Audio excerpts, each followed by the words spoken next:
నమస్తే Sanjana, welcome to 99 TV. Updates చూస్తే పశ్చిమ గోదావరి జిల్లా పాలకులలో సీఎంఆర్ఎఫ్ చెక్కుల పంపిణీ కార్యక్రమం జరిగింది.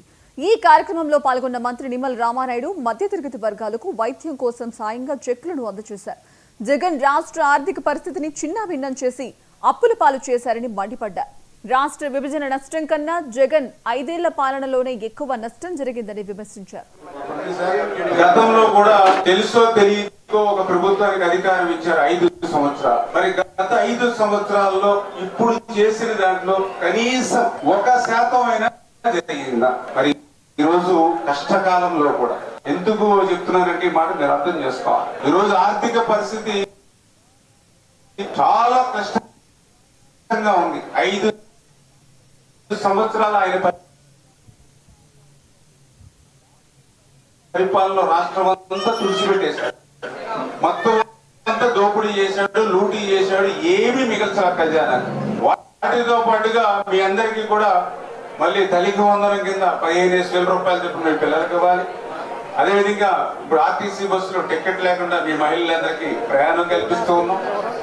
4,000 రూపాయలు, 6,000 రూపాయలు, 15,000 రూపాయలు భారతదేశంలో ఏ రాష్ట్రంలోని లేనటువంటి విధంగా పెద్ద ఎత్తున మరి మీ అత్తమ్మలకు, మీ అమ్మలకు, మీ నాన్నలకు, తాతయ్యలకు, అవ్వలకు, మరి దివ్యాంగులకి అందరికీ పింఛన్ ఇస్తూ ఉన్నాం.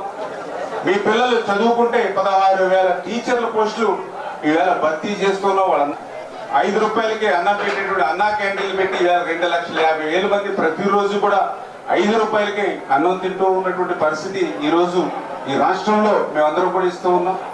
ఎవరైతే రైతులు ఉన్నారో వాళ్ళకి 20,000 రూపాయలు పెట్టుబడి సాయంగా సంవత్సరానికి అందజేస్తూ ఉన్నటువంటి పరిస్థితి. అంటే ఇట్లా ఇంత పెద్ద ఎత్తున సంక్షేమ కార్యక్రమాలు అందజేస్తూ మరో పక్కన రాజధాని నిర్మాణం చేసుకుంటూ, మరొక పక్కన పోలవరం నిర్మాణం చేసుకుంటూ, మరొక పక్కన పరిశ్రమలు, పారిశ్రామికలు తీసుకొచ్చి మీ పిల్లలకి ఉద్యోగ ఉపాధి అవకాశాలు కల్పిస్తూ ఎంత సంక్షేమిస్తూ ఉన్నాం, ఇంత అభివృద్ధి చేస్తూ ఉన్నాం.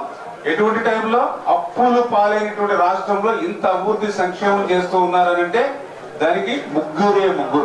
గతంలో కూడా తెలుసో తెలియకో ఒక ప్రభుత్వానికి అధికారం ఇచ్చారు 5 సంవత్సరాలు. మరి గత 5 సంవత్సరాల్లో ఉత్సవాల చందాల వ్యవహారంలో 2 కుటుంబాల మధ్య ఘర్షణ జరిగితే దాన్ని మాజీ ఎమ్మెల్యే